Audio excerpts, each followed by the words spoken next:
This time we're going to wash another cat. It's called Pee-wee, but the name doesn't fit the character. He is very timid. Its ear mites are pretty bad. You have to take a bath and put medicine on it. Clean up the dirt first. Now it's time to take a bath.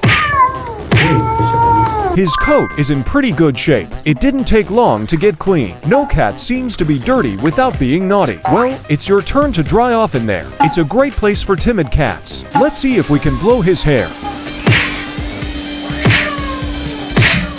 We still have to medicate him, but he's very reluctant to get his ears done. No wonder there are so many ear mites. Let's put it in the oven for a while.